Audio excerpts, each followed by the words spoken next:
Ce qu'il faut pour réussir, les facteurs de réussite, le réseau, l'emplacement, les sous, ça c'est très bien. Mais moi j'ai ma petite idée.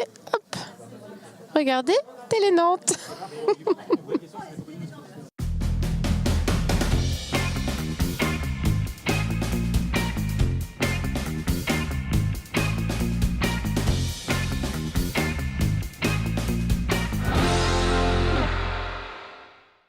Bonjour à tous, soyez les bienvenus dans Sur Place, l'émission qui se déplace au gré de l'actualité. Aujourd'hui, nous sommes à Nantes-Nord devant la salle de la Mano pour vous parler d'une journée dédiée à la création d'entreprises au féminin, des ateliers, des témoignages, des conseils pratiques pour que les femmes aussi se lancent dans la création d'entreprises. Elles ne sont que 30% au niveau national, mais je suis sûre que ce chiffre va augmenter à la fin de la journée.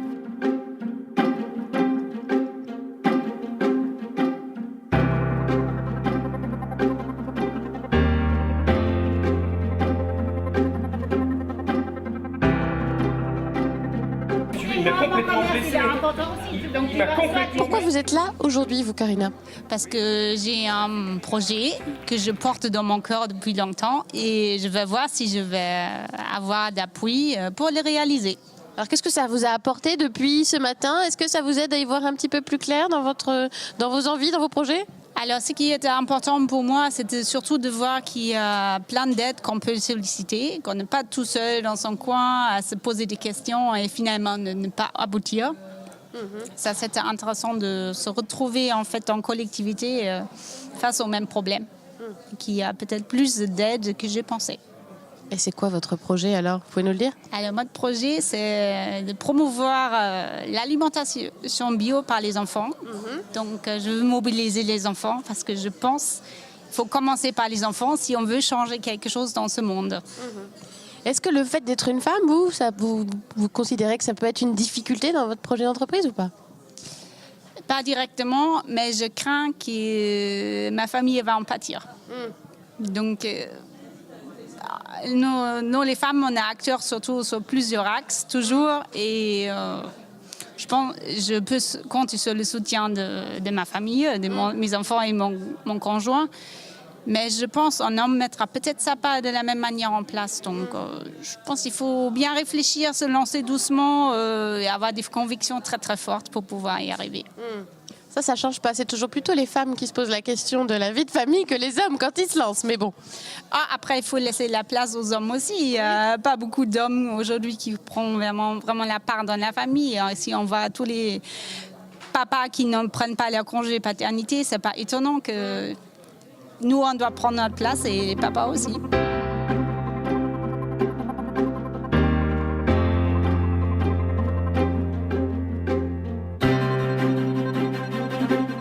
Je suis avec Véronique Hurtaud, bonjour. Bonjour. Vous êtes la responsable de la Maison de l'Emploi de Nantes-Nord et c'est vous qui co-organisez cette journée création d'entreprise au féminin. Alors, première question toute bête, mais c'est quoi le principe de cette journée? Comment elle se déroule? Alors, c'est une journée qui permet à des femmes qui pourraient avoir une idée de création d'entreprise de pouvoir échanger.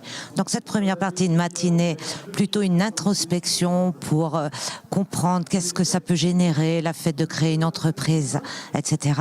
Une deuxième partie où elles seront amenées à rencontrer des femmes qui ont créé avec succès leur entreprise, échanger un petit peu sur comment ça s'est passé, quelles ont été les difficultés.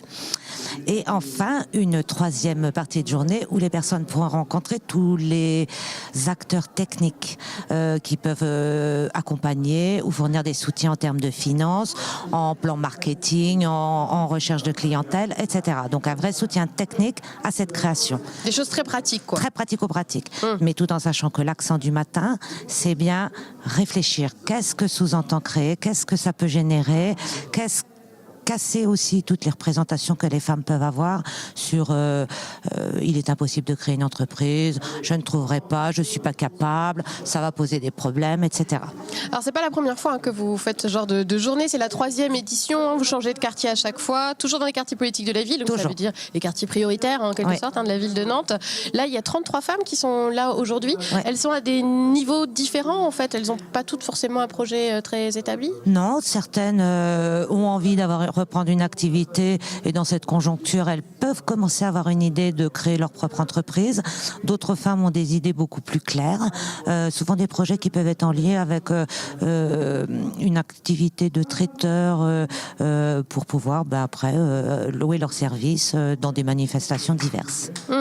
Alors il y a encore des freins aujourd'hui pour les femmes à créer une entreprise. Enfin, elles se trouvent où ils se trouvent où ces freins-là? La plupart du temps, à la création d'entreprise, sous-entend que ça va avoir un impact sur les cellules familiales. Elles ont peur d'entraîner toute leur famille dans des difficultés. Il faut qu'elles puissent s'organiser. Elles peuvent prendre conscience aussi qu'il faut un réseau, et pas forcément un réseau de professionnels, aussi il faut un réseau familial. Et puis je pense que la priorité, c'est de pouvoir... toutes ces femmes qui se retrouvent ensemble sur une même idée, ça permet à mon avis de travailler l'estime de soi, qui est la base de toute création d'entreprise. Si ces personnes ne croient pas en elles, l'entreprise ne peut pas réussir. Ce sera plus compliqué. On peut venir vous voir de toute façon à la Maison de l'Emploi quand on a des projets? Alors, toutes les maisons de l'emploi mettent en place des permanences de Oser entreprendre. Toutes les coordonnées sont sur les maisons de l'emploi. N'importe quelle personne peut, heureusement, à n'importe quel moment de l'année, créer son entreprise et surtout trouver du soutien. Voilà, le message est passé. Personnellement, je me récompense, je vais sortir, voilà. Et tu te récompenses. C'est génial. Ouais. Alors ça... Je suis avec Flavie, bonjour. Bonjour. Vous êtes un petit peu l'héroïne du jour. On a parlé de vous au début de la journée, de votre façon de lister vos succès de la journée et de vous récompenser. Vous, pourquoi vous êtes là aujourd'hui? Parce que vous êtes toute jeune, en plus vous avez 22 ans. Quelle est la raison de votre venue? Eh bien, en fait, j'étais technicienne en logistique, qualité et organisation. J'ai travaillé pendant 6 mois dans une entreprise dans les Vosges. Je suis vosgienne, je suis pas du tout nantaise. Et là-bas, ça s'est pas bien passé. J'étais mise au placard. J'ai dit non, ça plus jamais. Et donc, je me suis dit tiens, pourquoi pas lancer mon projet. Donc, j'ai un projet de créer une entreprise sur la base du consulting, en fait, dans ce cadre-là. Et j'ai décidé d'ajouter à ça un côté créatif parce que je peins beaucoup, je fais beaucoup de dessins. Donc je vais commencer en janvier une formation pour être peintre en décor. Et qu'est-ce que ça vous a apporté d'être là ce matin? Il y a eu beaucoup d'échanges sur ce que ça signifie entreprendre, les barrières qu'il faut dépasser, tout ça. Vous, ça vous a apporté quoi? Mais ça m'a apporté déjà de voir que je ne suis pas la seule à me lancer dans un projet parce que j'ai pas de soutien derrière moi. J'ai une famille qui m'a dit mais ça va pas, à ton âge, t'es trop jeune, t'es folle quoi, carrément. Donc moi j'ai tout plaqué, je suis venue ici et du coup cet atelier m'a permis de voir voilà, il y a des personnes et je peux trouver du soutien, de prendre des notes aussi sur les organismes que je peux aller voir parce que ça c'était quelque chose que je savais pas trop vers qui me tourner. Du coup c'est un gros plus pour moi aujourd'hui. Et ça signifie quoi pour vous, entreprendre alors justement? Pour moi entreprendre ça signifie déjà croire en soi avant tout. Ça signifie être motivé et être capable de prendre des responsabilités, d'avoir un projet qui nous tient à cœur et surtout, le plus important, c'est de pouvoir faire un métier qu'on aime, qui nous passionne et de vivre là-dedans, quoi. Pour moi, c'est fondamental.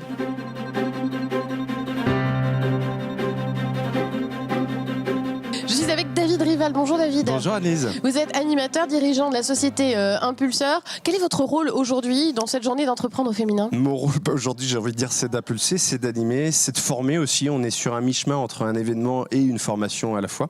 Et puis c'est aussi de revenir à mes premières amours, parce que moi je suis d'abord un spécialiste de l'accompagnement, du travail sous toutes ses formes et de l'entrepreneuriat en particulier, puisque c'est une de mes spécialités. Donc vous faites beaucoup de petits quiz surprises aussi aux femmes qui sont là. Vous leur posez beaucoup de questions. C'est quoi la différence entre savoir-être et savoir-faire? Vous posez des questions. Oui, plein de petites questions, parce que ça paraît tellement évident qu'en réalité ça l'est pas du tout, et ça vaut le coup de vérifier auprès des participantes, puisque là aujourd'hui on n'a que des femmes pour cette journée spéciale femmes, de savoir ce que c'est que la différence entre des capacités, des compétences, comment est-ce qu'on fait concrètement pour faire preuve d'audace. Moi j'ai emprunté dans ma posture de formateur au monde journalistique l'aspect concret des choses. Il faut que les gens repartent avec des astuces, peut-être insignifiantes parfois, mais qui bout à bout vont vraiment provoquer le changement. Ouais, on n'est pas loin du développement personnel en fait. Naturellement, c'est sûr. Entreprendre, c'est d'abord et avant tout une affaire de personne, une personne qui doit savoir ce qu'elle ne veut pas, ce qui est important pour elle, ce qu'elle veut opportunément, positivement, et puis ensuite ce qu'il faut. Mais vous voyez, ce quadriptyque qui paraît évident une fois encore, avant de le mettre en place et de se le mettre en bouche, il y a parfois un petit moment qui peut se dérouler. Quel risque vous prenez? Et des risques personnels, financiers, ça peut être aussi, ça dépend si on met un apport personnel ou... Je suis avec Carmela qui a pris la parole tout à l'heure. Alors vous, pourquoi vous êtes là aujourd'hui ? Bien, bonjour. En fait, c'est la suite de la BGE que j'ai fini les 6 semaines vendredi dernier. Qu'est-ce que c'est la BGE ? La boutique de gestion des entreprises à Nantes, en fait, à côté de la CCI. Et en fait, ils nous accompagnent à concrétiser notre projet. Et c'était très intéressant. Pendant 6 semaines, ils nous ont donné des outils pour pouvoir être autonomes pour notre future entreprise, quoi. Parce que vous avez déjà un projet d'entreprise. Voilà, c'est ça. Moi, j'ai fait Active Créa 3 mois auparavant, la BGE. Là, je viens de terminer la BGE et maintenant, ce que je veux faire, c'est ouvrir un centre de formation de couture pour les professionnels à Nantes.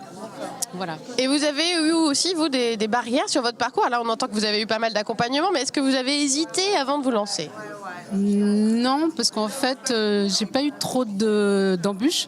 Après, moi, j'ai 25 ans de métier, donc en fait, c'était un moment idéal pour moi de me lancer. Et je sais pas, la vie a fait que tout s'est passé comme il fallait. Et la suite, j'aimerais donner mes premiers cours en février ou en mars prochain.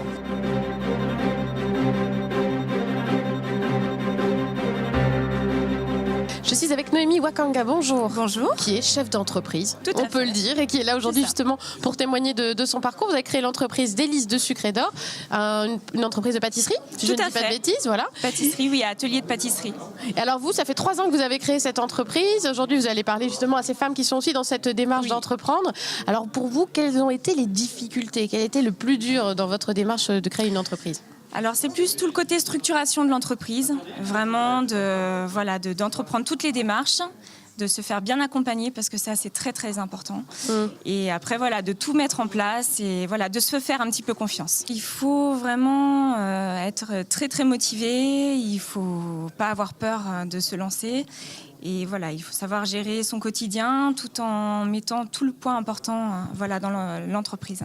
Faut faire plus quand on est une femme, c'est ça ? Il y a peut-être plus de preuves à apporter, plus de crédibilité à montrer. Je dirais qu'il faut, c'est pas forcément aussi naturel que pour les hommes. Il faut asseoir sa crédibilité. On nous prend pas toujours au sérieux tout de suite.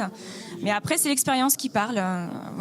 Après, c'est le parcours qui parle, pour le coup. Et alors, ça reste quand même un chemin de croix, créer son entreprise. Oui, ça reste quand même quelque chose de fastidieux. Il faut pas s'arrêter, il faut pas se poser de questions, il faut pas regarder en arrière et il faut croire en son entreprise et en son projet. Et ça vaut le coup, vous regrettez pas aujourd'hui ? Vous dites si c'était à refaire, je recommencerai, même si je suis passée par des étapes pas évidentes ? Je regrette absolument pas. Si c'était à refaire, je referais exactement la même chose. On fait des paris et je pense qu'aujourd'hui des entreprises auront été créées ici à la Mano. Si vous voulez saisir votre chance aussi, il y a une date à vous annoncer. C'est le Salon des entrepreneurs les 29 et 30 novembre. Ce sera à la Cité des Congrès à Nantes. Et je suis sûre qu'il y aura beaucoup de femmes. Excellente soirée sur Télé Nantes. À très bientôt.